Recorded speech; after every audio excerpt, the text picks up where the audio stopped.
Hi, Ava. Welcome to What's Your Next podcast. Hi, thank you for having me. So happy to have you here. Tell us a little bit about yourself.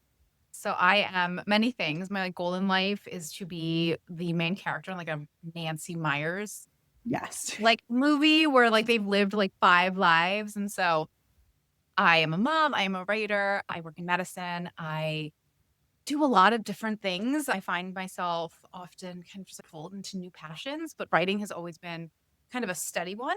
So I started as an indie author. I went trad a couple of years ago, but I still indie publish books. I still traditionally publish books. I do both now, but I try to balance that with being the eventual Nancy Myers lead. When I'm like 60, I'm going to be Yes. at a beach house in Cape Cod.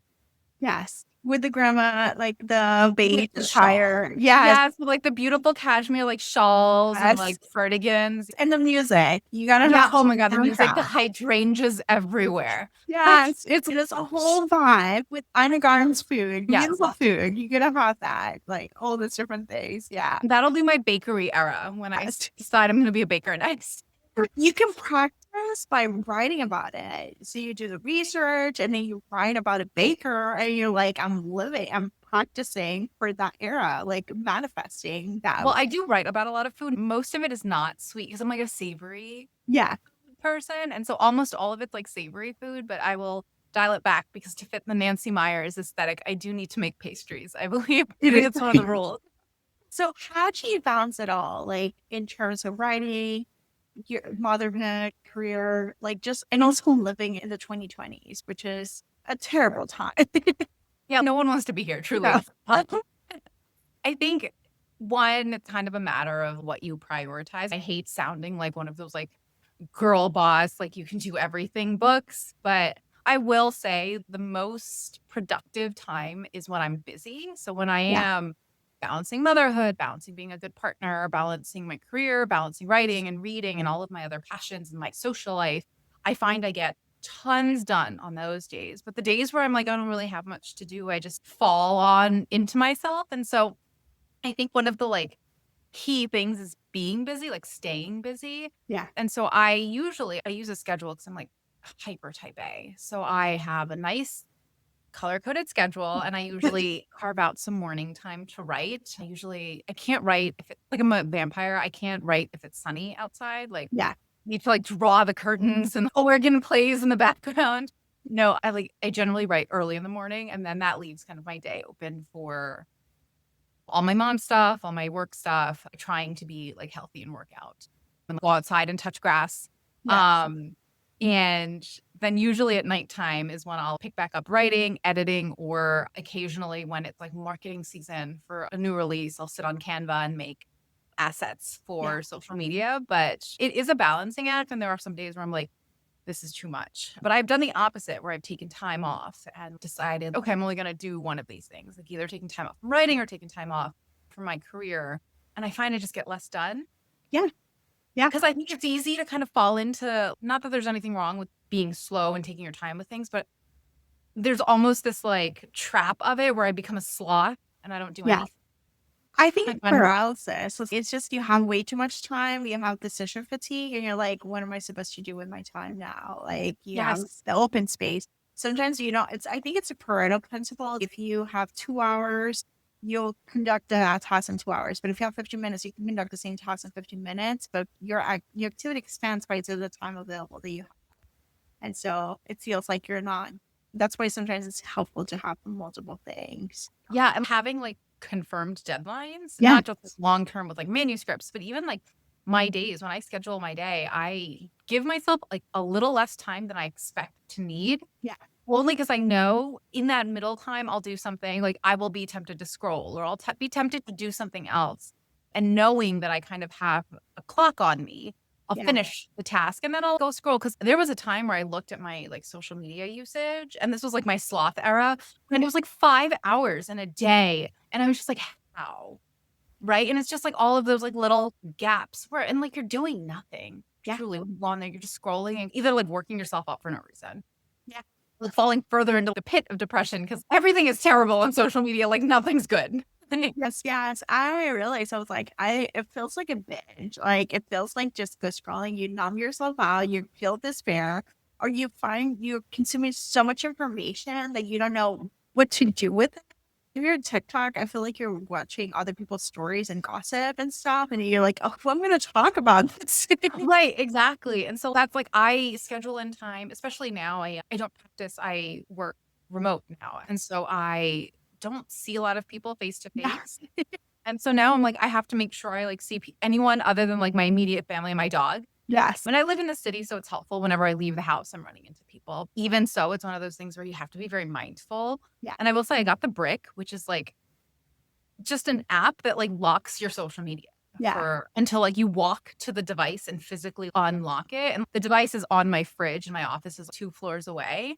And so I have to go up 2 flights of stairs. And it is like hacking laziness because I'm like, I'm not doing that. Awesome. All right. We're going to talk about your books and I have method to my madness. So first we're going to talk about Biotech Billionaires because in order to get to Out of Her League, we kind of have to, even though they're all completely standalones, they're not, you don't need to companion, but I feel like you get the most out of it if you're in this world. Yes. Talk Yeah. me Out now. of Her League was specifically made so you could read it like without ever having met anyone in the first Yeah. series. But it is kind of like a wink and a nod to anyone who did read the first series Yeah. because the supporting cast is the cast from the first series. Yeah. And so, like, you meet them again in Out of Her League, but you already know them if you've read that first series. Yeah. So the first series is two families of the biotech billionaires, obviously, the holding companies, and it's the heir, the spirit, the charmer. I think that's the specifics. And it's unrequited love, pining, like a PR crisis, trying to like the unreleased name. Henry are basically he needs to have a good image. She's a PR strategist, keeps him on his toes, which is like a perfect setup for, oh my gosh, are we the handler and are we actually going to come together or not? Yeah, the Heir is very fun in that way because it's just like they work together. And I like to say in fictional worlds, there are no HR departments because the things they do are not HR approved, but especially not at the office, like No. 30 different times at the office. But yeah, so the Biotech Billionaires series kind of centers around two families or two sets of siblings. Yeah. Sloan and Henry Amari, who are these kind of like gems of society in Manhattan. They are old-ish money and they've kind of been their family has been like these like pillars for a long time, for 3 generations. And they are very close friends. Henry is best friends with Marcus Sutton and Sloan, his little sister, is best friends with Xander Sutton. So these two sets of siblings that are best friends with each other. Very Summer I Turned Pretty, honestly, which is so wild. Someone drew that comparison for me and I'm like, oh my God, that's so true. But yeah, so like we have two sets of siblings. The Suttons are kind of like newly successful. They grew up very normal. Xander, the younger sibling in that set of brothers, is a banker. His older brother is this upstart who has this like meteoric rise and becomes a rival to Henry and Sloan's company, like a direct rival. So Henry and Marcus, who are best friends, go from being best friends, really tied together like brothers, to being rivals. And in that time, as Marcus is ascending and becoming kind of like an equal competitor to Henry, he falls for Sloan, Henry's little sister, and the heiress to the company he's competing against, and banishes himself. Very Darcy-esque. Very like, I have so many fins for you that I'm just going to go away. He literally just runs away. There was a line that never made it into the air where Henry is likes to box as like a hobby. And Marcus tells him like, you can't like hit away your feelings like on this like bag. Right. And he's just like, no, I could just run away from them like you do. And it's just like a cute little like quintessential like moment of them because Henry cannot deal with his feelings in a very specific way. Marcus in book 1 just runs away. Right. Like he falls in love with this girl, runs away because he's just, well, she is 1, his best friend and rival's little sister. 2, she is best friends with his little brother. And the world kind of expects those two to get together. Yeah. Even though they like constantly say that's never going to happen. Yeah. But Marcus kind of sees it as this, I can't take this from my little brother. Like, I can't be a part of this. Like, I just got to go. And so he leaves, comes back only when there's a certain succession crisis at the company, at Henry and Sloan's company. And he kind of gets tangled up with Sloan during this time. And there's a twist. And there's a twist in the first two books. And so there's like a little twist where you find out like what he's up to because he's up to something. And then happily ever after, Marcus and Sloan do end it together. It's not a spoiler because it's romance. But the heir starts with Henry. He has succeeded his grandfather and his family's company and is just kind of like a fuckboy, if I can curse. No, you can. Yeah. He sucks. Henry sucks at the beginning of his story. And he gets like a PR director to kind of clean up his image because the board is going to vote him out. The entire family legacy gone.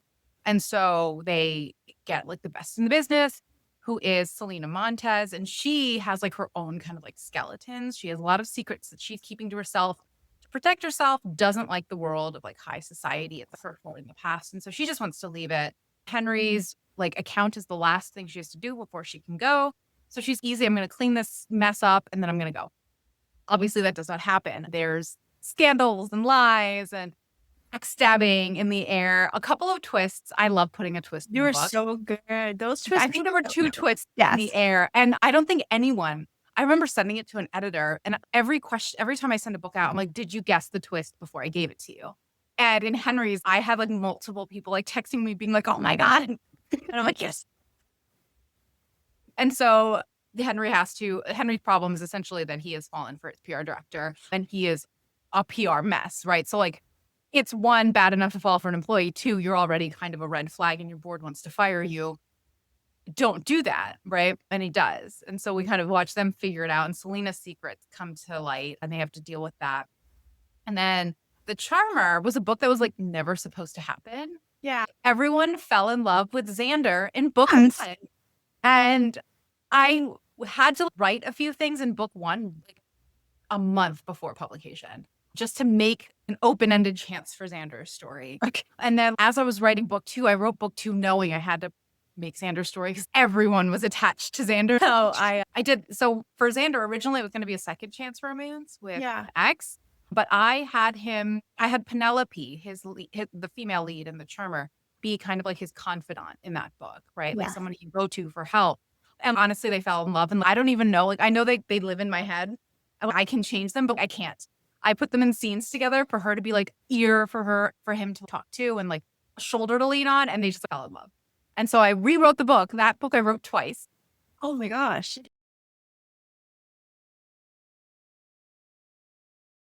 I wrote like the first half of it with Xander falling back in love. It was a second chance with his ex-girlfriend. And then I was like, yeah, you're not supposed to be together. What did I do? And so I trashed that draft and started again because I was like, oh, obviously, clearly you and Penelope belong together. Let me fix this. And so The Charmer's fun because it's filled with a lot of flashbacks to the other two books. Yeah. And you see what Xander's been doing in the time that the other two books were happening. And that ends the series. It's a very like found family series. And I compared a lot to like, each book is kind of like if Gossip Girl met something. The first book is if Gossip Girl met Succession. The second book is if Gossip Girl met Scandal. Yeah. And the last book is if Gossip Girl met Crazy Rich Asians. Yes. And so those are kind of like the like ways of like if you have one sentence to describe it, that's kind of like how they mesh. And that takes us to Out of Her League, which is a completely like different story. Those three, the couples you'll see, but they're not really like major players in the book. Out of Her League follows Issa, who is a surgeon. You meet her in the air, but all you know is that she's kick-ass, right? She's a surgeon in her final year of residency. She comes from this like legacy of both of her parents are surgeons. Her dad has pioneered a surgical technique. He's like famous for it. He's operated on dignitaries and presidents. Very Meredith Grey type of background. If you've ever watched Grey's Anatomy, like I was thinking of like Meredith Grey, like living up to that type of lore. Yeah. And so Issa has like, these big shadows. Like she lives in the shadow of kind of like giants, right? Yeah. And on the other hand, like the male lead is Austin Cade, is a professional footballer. He played in the UK League and the Premier League. He is like this upstart from Queens originally. He was like a foster kid. He grew up with essentially nothing. And like through the kindness of like friends that he had in New York, like he had a place to stay, a place to learn and grow, and a place to get noticed in soccer. So he turns 18, gets scooped up by the Premier League, and goes to play and leaves his life in New York behind and goes to play and gets a level of success, financial success and like commercial success that like he never imagined for himself growing up like a very poor kid in New York. And he gets this like terrible injury. And it kind of like cuts off his chances of playing again at that level. And he has been back in the States, one with an injury and two mourning the loss of a friend from New York. And he decides to stay. He's, I don't want to play anymore. I want to just be here, much to the dismay of his manager. No, like, you have an injury right now. Like, you've been playing in the American League. I've let you do it, but you need to like buck up And and and like go do something else. Like, you can't just give up your career. Like, you used to be like one of the best soccer players in the world. And so like his agent is trying to like push him into coaching because he is getting to an age where this is where he would like very dutifully retire and then go coach the next generation, right? It's expected of him. And he just can't figure out like what he wants to do, because coaching would also mean leaving the only family he's ever known in New York again. Right? He left them once. His best friend passed. He came back to New York.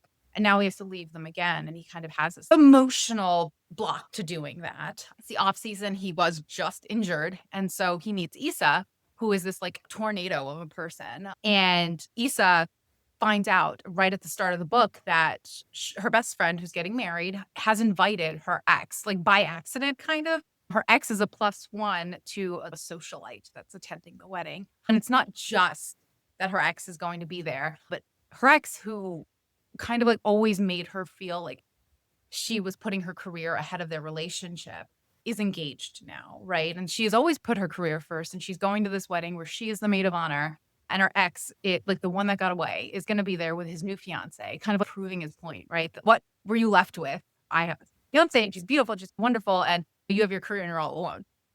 Right. And so Issa's not having it. She does what she always does and like figures out a plan. So she's, look, I'm not, obviously I'm alone. I'm not in love, but like I can fake it.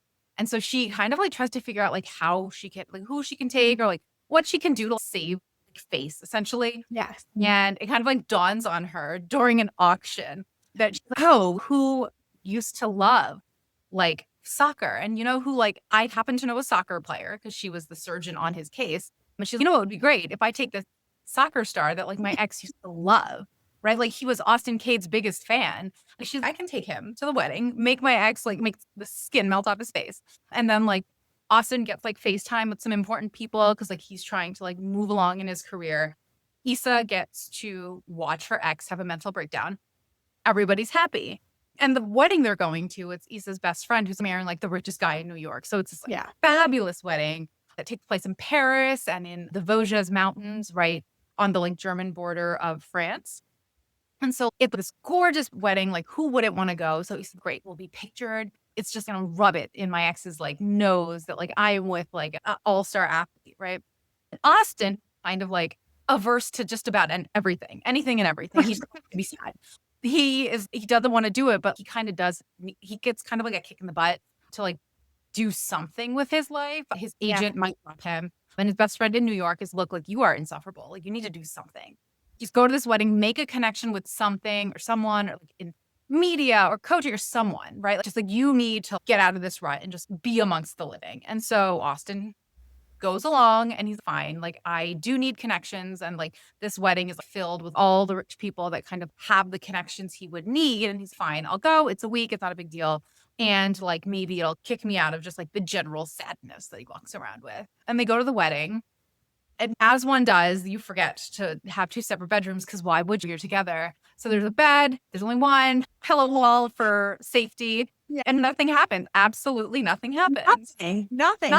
Perfectly professional. They keep it professional the whole time. Yes. There's no steamy shower scenes. Nothing. Nope, not at all. But as they, just kidding, there are a lot of those. Yeah. But as they get together and like sort of figure themselves out, Issa has to come up against the fact it's always going to be faced with having to put all of her wants and needs ahead of other people's wants and needs, right? And for her entire life, it's been this ladder she's been climbing to get to be like the best surgeon in this like specific subspecialty.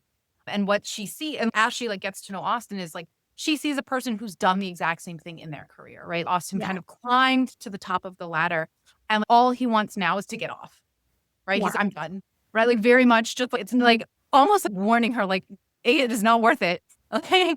But she see in him for the first time that like you don't have to live your life on a ladder. Like you can live your life just your life. You don't really need to care unless it makes you happy. And so she shifts her perspective on what she wants versus what she's told herself she wants. Because every single time she's given something up for her career, she's like, well, that's like another reason her career has to go perfectly because Yeah. she's already given up so much. It's like that, what a sunken cost fallacy, right? Yeah. I've already put so much into this. If I am not the absolute best, what was all of this for? Yeah. Right. And then Austin, she learns it is for you. Right. Yeah. You've done all of these things and that's great. And like you could just walk away any day and be a different person if you want to be. Yeah. And it's something that Austin had to learn after losing a friend, after being away from his family for all of those years while he built his own career. Yeah. And now he's kind of like at this crossroads and really trying to examine what he wants to do. Yeah. And then Issa in Austin kind of like reignites this like spark Yeah. for ambition, like one he hasn't had in a very long time. And so he kind of finds a new avenue to what he loves to do. And so the two kind of like balance each other. They are very bantery because Issa's very cerebral and like doesn't like to be anything other than on top. Yeah. And so like anytime she feels as though she is not the smartest person in the room, the like wittiest person in the room, she's like very quick to correct it. And Austin kind of has this weathered, like slightly older, just like wisdom about him where he's just, that's fine. Like you are the smartest, like you win. Yeah. And in his like almost like disregard for her need to be the winner, like kind of challenges her because she is not used to someone not challenging her. She's lived a life where like she's constantly fighting to get up that ladder. To have someone who's just casually, okay, I don't care, is very odd for Issa. And so the two just banter for the first like half of it. When you're kind of like screaming at your book, like, kiss. Now, get it on. Go to the shower. Take the pillow fort out. Yeah, get rid of that pillow wall. And do something about it. Out. But yeah, I love this book. Also, Issa is like grappling with the decision to be child free. And that is one thing I have found in romance books, like books I'm guilty of myself. Like books almost always end with babies. The Biotech Billionaires series all ends with babies. And I was like, oh, look. And I have a child. I have one son. And that is all the children I plan to have. But I am very aware, like a lot of my friends are child free. Yeah. And I'm very aware of that struggle and like trying to figure out like where a child would find their place in your life, right? And like all the things that you would have to give up in order to make sure that you are a good parent. And so Issa kind of deals with that a lot because she saw her own mother take a step back in her surgical career to raise Issa. Yeah. And so Issa sees that not so much as a choice that her mom made, but as this like decision that was pushed on her, right? Yeah. And like she kind of almost carries this guilt with her being like, I'm the reason my mom's career isn't what it could have been. Yeah. Right. And it takes her the entire book really to realize that like you get to choose what you do, right? Yeah. She almost treats life like a transaction. And it's not until the end when she realizes I can pick and choose and like me taking a step back in my career is not a loss for me, but me deciding that like I never want to take a step back in my career is also just as valid. And so she and Austin have their happily ever after sans children, but there are a lot of children in this book though. There's a lot of like kid energy in this book because Austin is like just the sweetest godfather. Yeah. And so we have this adorable 5-year-old that's like running around, running amok in his life. But I wanted to like showcase that like you can absolutely have children in your life without being their parents. Yes. And so Issa and Austin are kind of the shining examples of that. Yeah. Yeah. As someone who's child free, I've made a decision. I don't think I had the motherhood like gene for it. I found myself surrounded by lots of friends who have kids who I love dearly, who have the auntie energy. And at the same time, it never felt like a choice. It felt like very simple thing. It was like, no, I just don't, I'm actually partner free. So I don't even have looking for that idea. It's very rewarding to watch other books that address and they make the process like to think about it and to observe, but at the same time celebrate the same choice as if we were having a baby. That you have that opportunity. You have choices now. We have choices. Yeah, and that's like the biggest thing is like one thing that has always kind of stuck in my head is like men have never had to make this decision. No. No man has ever been like, how is having a child going to hurt my career? Right. And so like that has been something that just like stuck in the back of my mind for so long. And the first book I ever wrote, Fair, in the epilogue, Sloan is pregnant with, I think, their second child. Yeah. And I remember writing that epilogue being like, how is she going to do that while being a managing partner at the firm? That's tough. Yeah. Then like Sloan is like badass, she'll take care of me, right? But like at the same time, I remember being like, there are plenty of women in her exact position that would simply not make that decision. They would Yeah. be child free. And I often find it very difficult to find books that have women that choose to be child free, and even smaller are the ones that like are grappling with the decision. You'll get somewhere like the decision's already been made and we're starting from a point where they're okay with it. But like when you're going through the process of making that decision is really tough. And like I've been there with my friends as they go through that, right? And kind of like mourning the life they may not have or they Yeah. may never have, and like celebrating the life that they do have and they will have because of that decision. Yeah. So I wanted to make sure that, I don't know, weddings are big milestones, and the wedding is a huge part of Out of Her League. She's the maid of honor, her best friend's wedding. And so that is like a huge milestone, but I kind of wanted to make this book a celebration of the milestone that is like Issa deciding what she wants in her career, because that is just as big of Mhm. it. It's just as big of a decision as getting married, Yeah. right? And so obviously it's a love story. I'm a romance novelist. I write love stories, but like the love story is not the only like thing happening there. Yeah. I appreciate. All right, we're gonna talk briefly on Poison Ivy, which is our Logan and Rory Yale years. We have a touch of mystery, which I absolutely love. It is actually a great audiobook that you can find for your libraries. You can buy it on Libro. It's not audio exclusive. It's duet. It's delightful. So if you want to go for a new adult, this is college years. We got secret societies and whatnot. Yeah, so I like to call Poisoned Ivy, because I watched too much television. I'm like, if never have I ever Yeah. met Rory Gilmore's college years, right? If you Davy Vishwakumar and stuck her in Yale at the paper, because it's like a lot of like Rory, I want to be a reporter, I want to be a journalist energy, but it's also like baby chaos. Yes. Because we have like Malena, she is this really like ambitious school reporter who's like lying to basically everyone in her life. Yes. There are like 3 people she's not lying to. And she's just like a person built on lies. And so she's lying Yes. to her parents about what she does at school. She's lying to everyone she meets at school about like her life, because at school she is kind of like free, like sexually, academically, whatever she wants to do, she does. But at home, her parents are like very strict. They have a very narrow idea of what her life should be. And so like when she's at home, she's like this like good daughter that they expect. And when she's at school, she's whoever she wants to be. And her parents are like a special kind of nutty where they insist that her phone have its tracking on at all times. Yeah. And so she has 2 phones. She's like, great, this one has its tracking on. You think I never leave the house. And then she takes her burner phone out and goes about her business. And so she's kind of like from the jump, Melena's just in a life that cannot possibly sustain itself, right? She's lying to her parents. She's lying to everyone except her 2 best friends. And all the while, she's like a school reporter and needs to write a feature. And like that feature would get entered into a contest. It has a cash prize. And Malena, who is living a double life, needs to like fund that double life.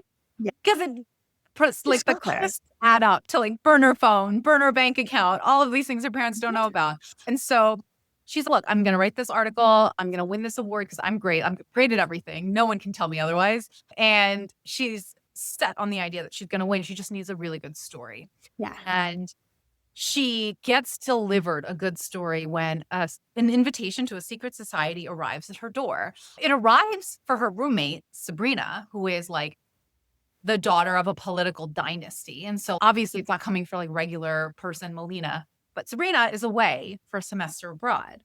And so Malena takes this invitation as I'm going to impersonate my best friend. I'm going to go to this thing. I'm going to write an article about it. This is a great idea.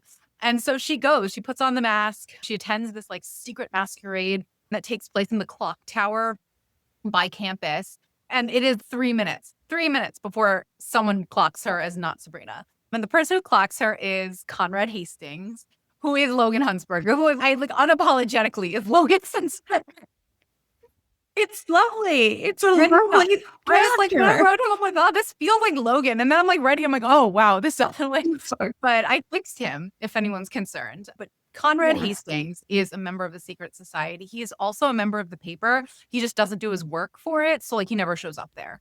Yeah. Conrad Hastings clocks her immediately. And he's just, you're not Sabrina. You need to leave. They kind of have this back and forth, but Malena leaves because like she doesn't belong there. But Malena remembers that Conrad Hastings is a part of the paper. His dad and his family is the like Hastings family. They run Hastings Media, this giant news corporation. And Conrad never does his work, right? He usually pawns it off on someone else. And this semester he hasn't. And his dad comes to campus and basically threatens him. Yes. Right. When his dad does threaten him, Malena kind of like swoops in and is, oh, don't worry. Conrad's doing this extensive piece and it's on a secret society and he's like really invested in it. And so it kind of appeases Conrad's dad. Conrad's pissed because he's just like, I have to do something now. But Malena promises him, she said, look, I'm going to come to a couple of events. I will write the story. You okay it. I'll put your name on the byline and then we're done. Right. And he reluctantly agrees because one, he's not about to do his own work. And like two, he's backed into a corner because like he can't tell his dad he was lying. And so they go to this one event and in the catacombs beneath the school that the secret societies have access to, these are like underground tunnels, Malena wanted to explore because there were rumors about them. And she finds out at that first party that they're real. And so she's like, I want to explore the catacombs. Conrad, again, reluctantly agrees, but he's like, fine. When they're there, they realize that there are doors that go up to the university building. And one of the doors, they should have all been sealed like 50, 60 years ago. One of the doors is open, right? Like Malena yanks at it and it opens up to the basement of one of their libraries. And Malena's like completely entranced. She's like, why is this open? Like it was sealed with mortar just the year before because Conrad had walked them the year before and with the secret society and they weren't open. And so it's new. Something is like Malena is sure something is going on and she wants to look into it. And lo and behold, they find themselves in the middle of an art forgery ring at the university. Someone is forging art pieces and moving them through the catacombs. And so Malena and Conrad, who are originally going to write a story on just like secret societies and like the meritocracy or the myth of the meritocracy, are now like yanked into art crimes. Like someone is forging art, someone is moving them through the catacombs. Malena's like has a list of like potential suspects because the only people who would even know about the catacombs are members of the secret society. And so they start unraveling this mystery. Of course, they start falling for each other. But again, Malena's honest with zero people. Well, two people only. And Conrad is not one of them. And so like Conrad starts falling for Malena. Malena starts falling for Conrad. Her lies, well, they come apart just as they're finding out who is committing these crimes. And so we have a very angsty third act climax where all of it kind of blows up in Malena's face. And then we find out who's been forging the art. Yes, which was a twist I did not expect. Oh, right. That was the only one in my first edit. My first editor was like, I clocked it in chapter like 10. And I'm like, oh. So I had to rework a lot of stuff because I didn't want it to be too obvious. Yeah. But yeah, almost all of my books come equipped with a twist. So that twist is who is committing the art crime. Yes, and it's a surprising one. And we should talk about what's next because you're writing the book, the roommate book, right? Yes. So after Poisoned Ivy, what I'm working on now, I've actually finished the book. It's in edits now.